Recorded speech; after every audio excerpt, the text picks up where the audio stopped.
Some films were harmed in the making of this podcast.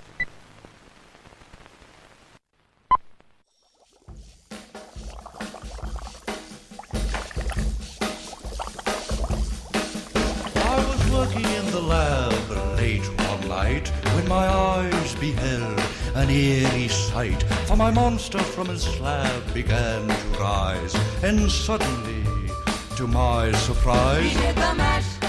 He did the monster mash. The monster mash. It was a graveyard smash. He did the mash. It caught on in a flash. He did the mash. He did the monster mash from my laboratory. Hey everybody, welcome back to the show. This is the final installment in our second annual October Fright Fest Spooktacular. We always wrap up our Octobers with an All Things Considered, where Dustin and I cover a bundle of movies that are horror movies currently available on Netflix, at the very least in Canada, so that you might enjoy them as well.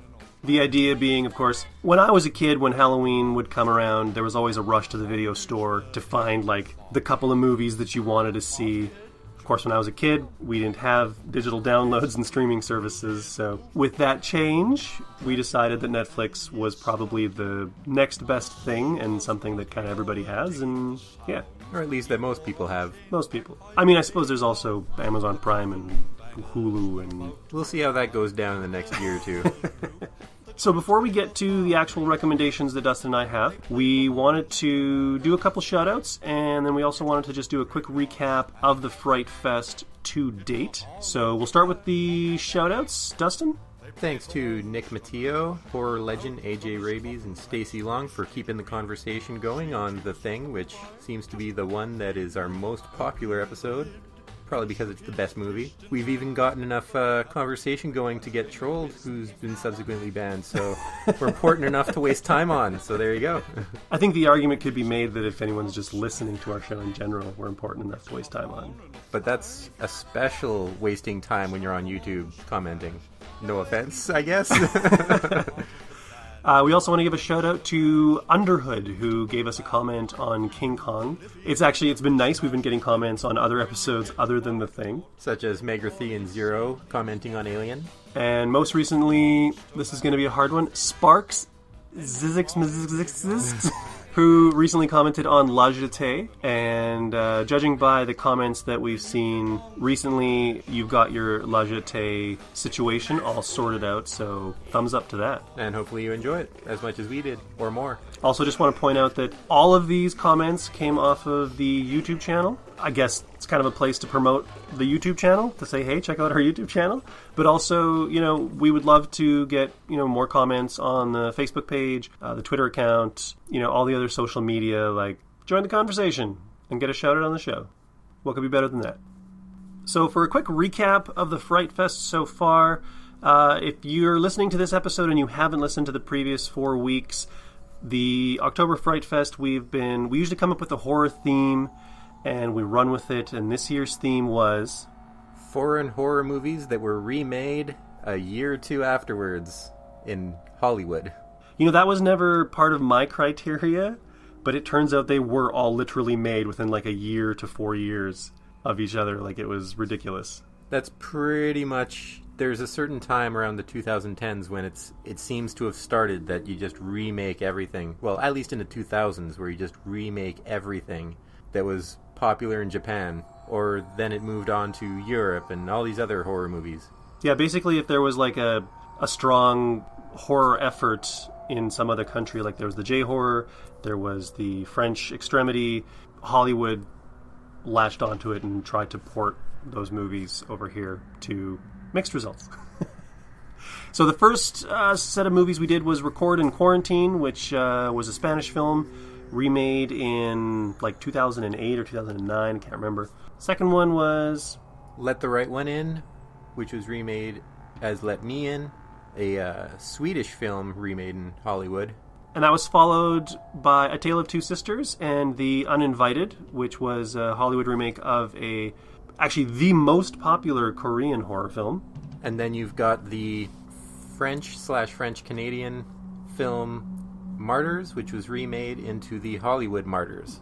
And we kind of found, I don't think either of us were surprised by this, but we found that, in general, the original was superior to the remake. The problem being the thing that I noticed that Hollywood does to its remakes, since I started doing this exercise myself a good 13, 14 years ago, I started noticing that they would add in unnecessary exposition to explain things to us because subtlety is bad. They would throw in more tits because tits, I guess. And they'd throw in more gratuitous violence. That is not to say that they will necessarily have more violence, but it's always more gratuitous. And it's interesting to actually see the difference between gratuitous and necessary violence in film, including gratuitous and necessary nudity. And you can actually see that in Martyrs especially.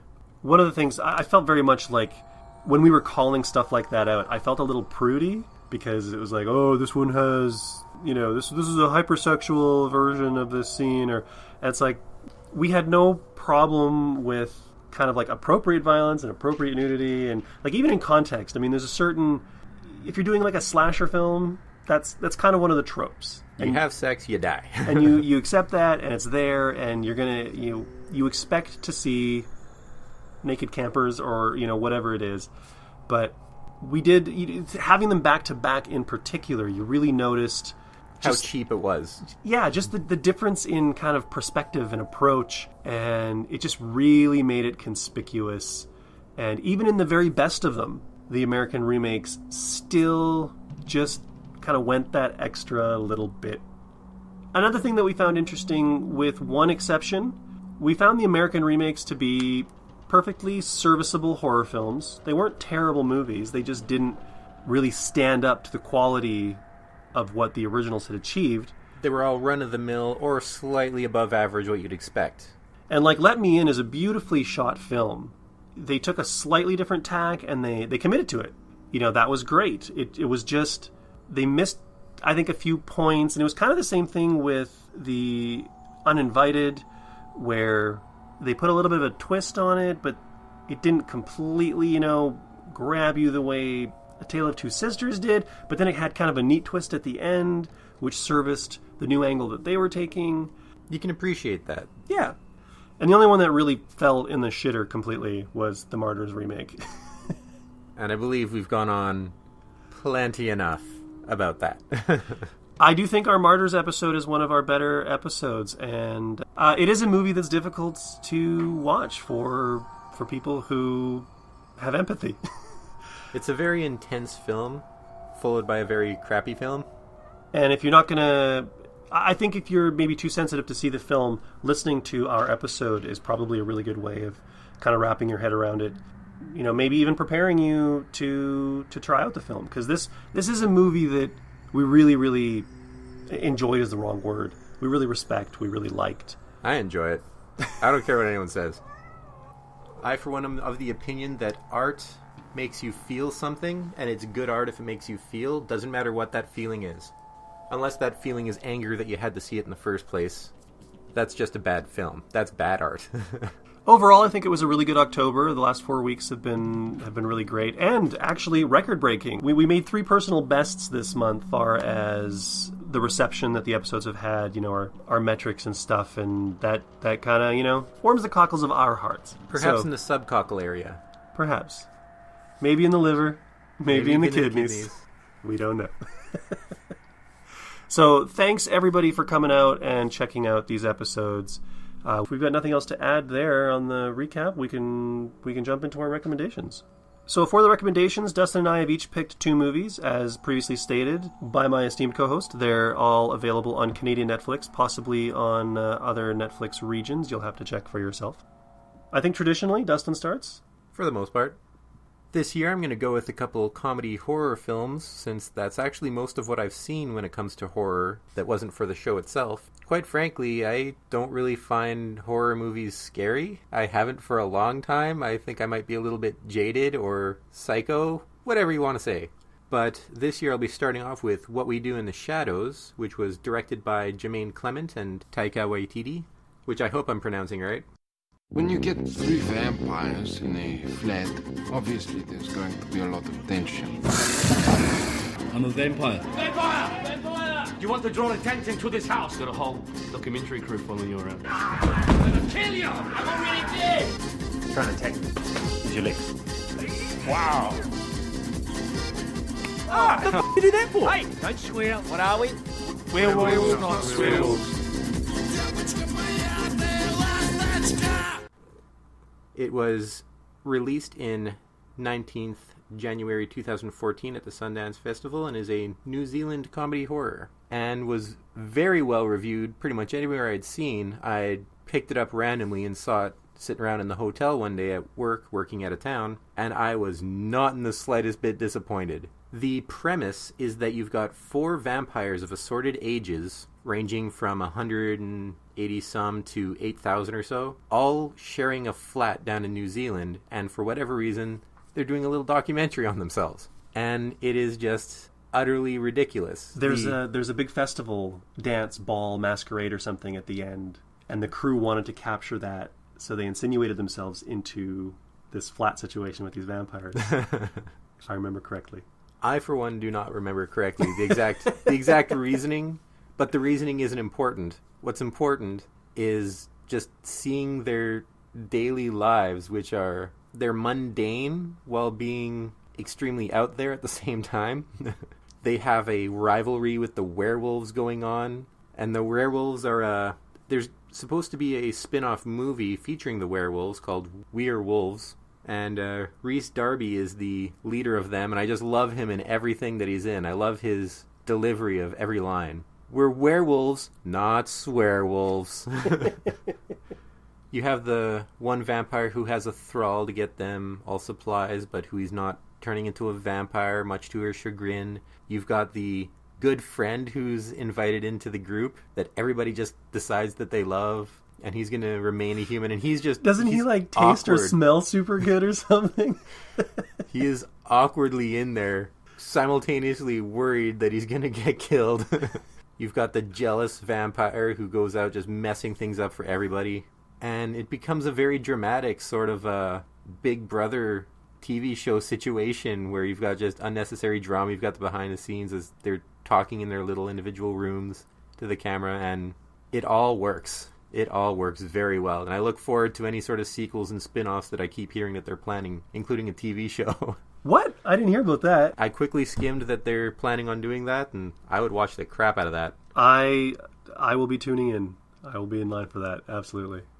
I was a big fan of that movie when I ran across it. I caught it, they released like a 5-minute clip or something online. It was like the first 5 minutes, and just that introduction as they walk through and they introduce you to each vampire, I was laughing in my seat, and I was like, I need to hunt down this movie and find this movie. It's a movie that I think everybody needs to see. Very good choice, Dustin. So are you officially handing it off to me now? On to you. The baton has been passed. For my first movie, I actually reviewed this movie for the blog. Little plug there for the blog.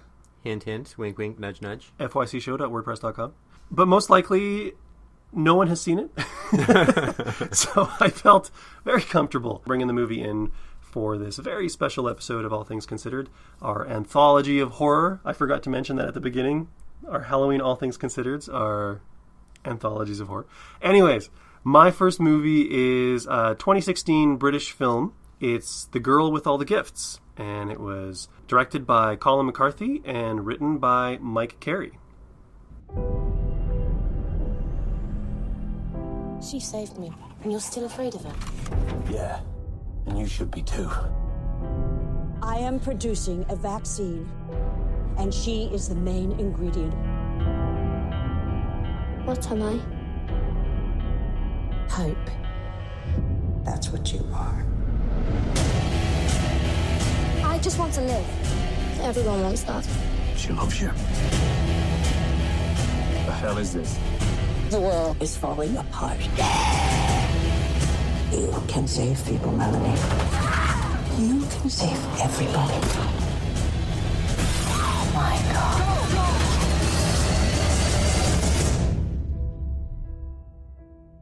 What did you do?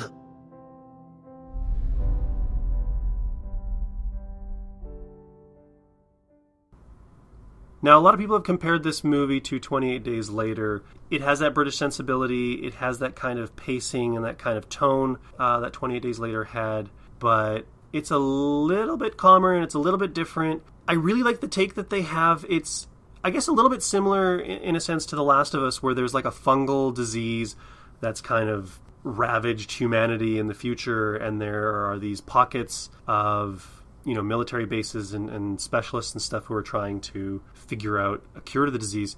There's a group of like these hybrid children who were born, I believe, of people who were infected by the disease. So they're not like full on, you know, cordyceps zombie kind of thing. They're normal kids, and they're in this school, but they have the potential to go like full feral kind of rage zombie. I'm assuming pretty much being kept as a way to experiment on. Yeah. They're totally experimental subjects that the science team, led by Glenn Close, in a great Glenn Close performance. Yeah, I officially had no idea what the hell this movie was about. Though I've heard of it. And, you know, something goes wrong, and a small group of people escape the facility, and Gemma Arterton's character has a rapport with the little girl that we're introduced to at the beginning, Melanie. A great performance by Senia Nanua. I think it may have been her first role. Not 100% sure. But really nuanced performance.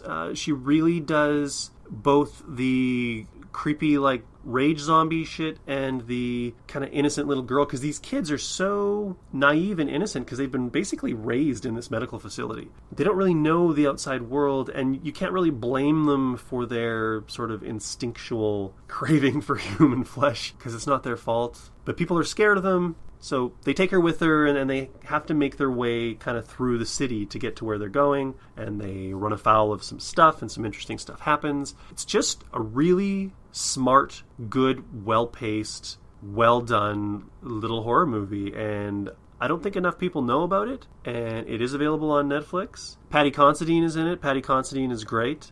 And it was written by Mike Carey. It was based on his novel. There's actually a novel. I've heard mixed reviews about the novel, but Mike Carey's written a bunch of kind of dark fantasy, supernatural kind of fiction. He's also a pretty prolific and popular comic book writer. He was responsible for the Lucifer comic, which there's now like a cheesy Fox TV show based on it. But yeah, altogether, a really, really well put together effort.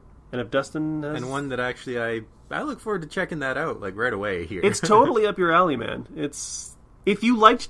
I don't want to compare it to 28 Days Later, because they're very different films, but if you liked 28 Days Later, it's highly unlikely you will dislike The Girl with All the Gifts. I'm generally a huge zombie man, and this is pretty much so far up my alley, it's at the 7-Eleven 5 blocks down. So with that, I will pass the baton back to Dustin. And keeping up with my comedy horror films that premiered at Sundance, apparently, we've got Tucker and Dale vs. Evil, which premiered in 2010. Screenplay by Eli Craig and Morgan Jurgensen, and directed by Eli Craig, not Eli Roth, which is generally automatically better. Oh, it's the pancakes! You hate pancakes? I'm gonna make you something else. What am I doing here? Fell into the water. Dove in and rescued you. We'll go find your friends. You should relax. Tucker and Dale are on the case. What is this place? It's just a cabin. It doesn't mean they're psycho killers. Then why don't you go in there and talk to them? All right. Maybe I will. I said maybe. Dale, what are you doing? I'm digging a crapper hole. You mind if I help? He's making her dig her own grave. There's no rules out here. It's us against them. No! Oh, good. Look, your friends are here.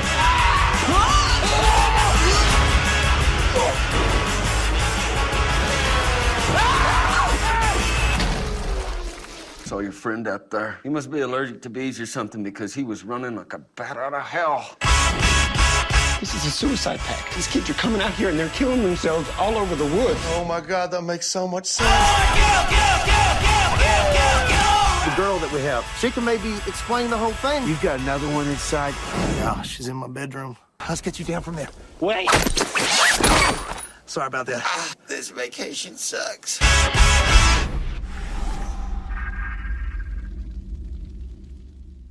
This follows a sort of a series of misunderstandings where a couple of hillbillies go out to a new bought cabin, which is supposed to be their summer home, their vacation house, and they happen across a group of college students just going out to party. The place that they're going to was the site of a big massacre 20 years before, and the college kids are telling the rumors of this story, which is pretty typical horror movie, right? And what they see is a couple of hillbillies. One of them comes up holding a pitchfork, just laughing maniacally because he was trying to pick one of them up, just trying to chat, but he's super nervous. You see it from both sides, and the hillbillies, they just want to go out there and fish and enjoy a nice vacation as best buds. These college students, they start misinterpreting everything. They go skinny dipping, one hits her head, and so the hillbillies who see it bring her back to sort of nurse her to health, and they assume it's a kidnapping. One accidentally kills himself, and everything just goes to hell. Is that the wood chipper? No, that's them running away from the bees. Right. And he impales himself on a branch. Exactly. Just a series of misunderstandings. Now, all of a sudden, they think they have to save their friend from these crazed, demented hillbillies out to kill everyone. They're pure evil. They manage to keep killing themselves, and the police end up killing themselves, and the hillbillies think they're part of some suicide cult? Exactly. It's ridiculous. And they're just so innocent in all of it, and nobody talks to each other, which is a big problem in our society. That's probably the strongest overriding theme of this movie, is communication. That and hilarity. I would highly recommend anyone see this. I've heard of numerous people who've seen it after I initially saw it, and I've introduced it to a few people. Everybody loves it. There's a sequel that's apparently coming out. I don't know how that would really live up, although I guess the killer did live. Or there is no killer. I guess the actual evil that Tucker and Dale reverses did live. It's a very, it takes that whole cabin in the woods scenario and just flips it right on its head. And it's so brilliantly written and executed because you do get, both sides. And it is just a comedy of errors, and it's ridiculously, silly and fun. I was introduced to this by a friend. I'm not even sure if it was a Halloween viewing or anything, but we were all like, Tucker and Dale versus Evil? That sounds terrible. Just some indie, garbage movie. Hillbillies with chainsaws. It was the biggest hit of the night. Everybody it's like you said. It's one of those movies that gets passed around. If you haven't heard of it. The premise sounds stupid. The poster looks stupid. And you think it's just going to be middle of the road, maybe probably dumb. And yes, it is dumb. I want to see that review. Dumb. I want to see that review on a movie poster. Maybe probably dumb. 4 stars.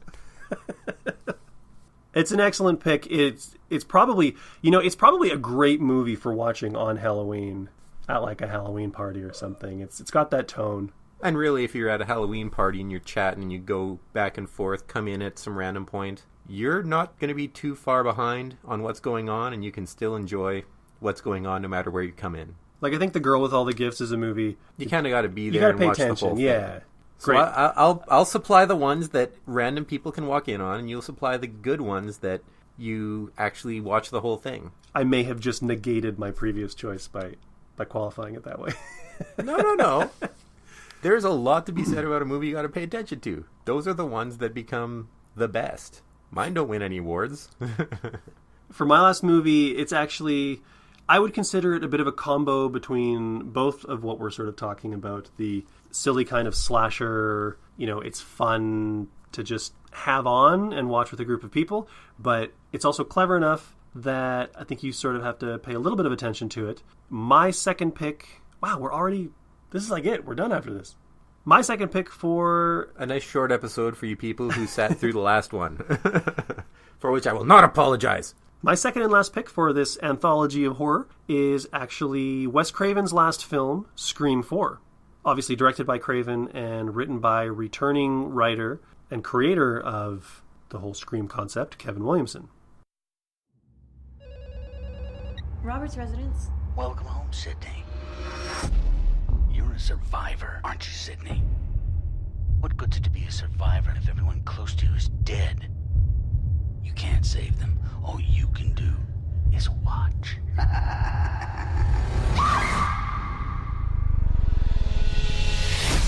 Modern audiences have become savvy to the rules of the originals. I mean, there are still rules, but the rules have changed. And the kill's gotta be way more extreme. The unexpected is the new cliche. And virgins can die now. to be the new version, 2.0. The killer should be filming the murders. That's a natural next step in psycho-slasher innovation. Go ahead if you have the guts. Well, it's time for someone new to die. These aren't just random killings.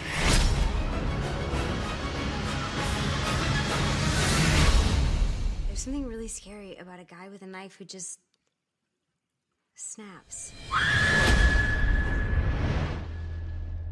I hear you like horror movies. It's for you. Now, I was super skeptical, especially after Scream 3. I mean, I think Aaron Kruger turned in an okay script. I would have much rather have seen Kevin Williamson do it, but he was busy with, I think, television shows at the time. It still had that Scream feeling, because Wes Craven directed it, so it was still tonally correct. And it's a decent movie. So I was excited to see Kevin Williamson return, but I was less excited because, how do you go to 4? What do you do with 4? How did you go to 2? And I really enjoy the Scream series. I'm actually quite fond of it. They put such a great sort of spin on this movie. This movie is such a worthy entry into the series. It's way better than a movie with the number 4, with the numeral 4 attached to it, deserves to be. They play with all the regular tropes. You get all the scares, you get all the threats and the tension and the running around and the fun and the meta stuff. It's all been, in the modern day, so people are using, webcams and cell phones and stuff that wasn't necessarily as prevalent, back in with the first one. Did I say this movie came out in 2011? I don't recall. If I didn't, this movie came out in 2011. And they take all of that and they take all of the Scream traditions and themes and tropes, and then they stick a screwdriver in it and give it this little twist to just give it a reason for existing. And that's ultimately, anytime you have any movie with a numeral attached to it, it needs to have a reason to exist. And if it's just a retread, if it's just Halloween 2, it's just revisiting the same idea and doing the same... It's a cash grab. It's a cash grab. And I think a lot of people thought Scream 4 was a cash grab. And I would argue heavily against that. I think this movie, as I said, it deserves to exist. It deserves to be in the franchise. I'm so glad that Wes and Kevin got to make another movie together. I think if you're going to look at this as, Wes's last film, I think he went out with a bang. I think he went out with a very respectful, well done movie. Yeah, just thumbs up all the way. It's fun. It's clever. It's a good party movie. Have you seen it? I don't even know how many of the other Screams I've seen. I know I've seen 1 and 2. I could not tell you otherwise. I'm taking from your tone you're not a fan. I remember enjoying them back then. I'd have to retread them now because it's been over a decade. So I don't trust I don't trust 20-year-old Dustin's opinions on things. Well, that makes sense. Your reaction when it was a careful recommendation, but the recommendation to watch the series, which you did watch the first season. I did. And I enjoyed the first season. It was actually pretty well done. But you went into it kind of... You weren't super excited when I was like, hey, there's a Scream TV series. And you were like, and? Slasher movies aren't my favorite horror. They're the stuff that is the fluff that I might lay down in for a bit of comfort every now and then, but I'm not going to get all excited about it. I want my monsters. I want my zombies. I want creepy stuff. And slasher movies are not creepy to me. You want a little bit more existential terror. Yes. Fair enough. So, to quickly recap, first movie of the night on our Anthology of Horror was... What We Do in the Shadows. Which was followed by The Girl with All the Gifts. And then... Tucker and Dale versus Evil. And finally, Scream 4. I think all of these are very, very worthy recommendations. No trepidation whatsoever. And that is on top of the other 8 movies that we've seen and reviewed this month that could all also be watched on this Halloween. Well, 7. One of those movies wasn't a recommendation. Unless you really want to see how badly something can get messed up. As an educational practice. Nobody wants to be educated on Halloween. So hit your Netflix, check them out. All really entertaining, all great movies. And if you do take any of our recommendations, we'd love to hear what you thought of them. You can get in touch with us at, all the social media, Facebook, Instagram, Twitter, YouTube. Like, share, subscribe. We're on iTunes. If you get to show off of iTunes, please rate and review the show there. We are also available on iHeartRadio and Stitcher. There's the aforementioned WordPress blog, fycshow.wordpress.com. And may you all enjoy your Halloween and not enter a diabetic coma. Thanks again for all your support, guys. Your listening to the show gives us a reason to do it. It would probably be a lot less entertaining. We just end up talking amongst ourselves, as per usual. Which is what we do when the microphone isn't turned on. So I guess it wouldn't be all that different. I just have a lot more artwork to produce. And audio editing. So with that, we'll bring the episode to a close. I hope everybody has a happy and safe Halloween. And if you have any recommendations for next year's anthology theme for our Halloween Spooktacular October Fright Fest. That's a good idea. We do have some ideas planned or kind of in the works, but yeah, we'd love to hear what you guys have to, what you would like to hear. We are easily manipulated. Oh, and be sure to join us next week where we will be celebrating the 20th anniversary of Starship Troopers, which is actually on the Sight and Sound list. Surprise, surprise. And so it will become Starship Troopers month. Yes, we're going to do, first week will be Starship Troopers, next week will be Starship Troopers 2 and 3, and then the next week will be Starship Troopers Invasion and Traitor of Mars. I think those are the titles, the 2 animated Starship Troopers movies. So if you're not a Starship Troopers fan, I guess we're not going to see you in November. But that should be fun, so check that out, and until then, I've been your host, Mike. And I've been Dustin. Take care. Happy Halloween. Ever talk with your eyes? Be sure that you compromise. You're dead, you're dead, you're dead, you're dead and out of this world. Hear the unloved weeping like rain. Guard your sleep from the sound of their pain. Long gone, long gone, long gone, long gone and out of this world.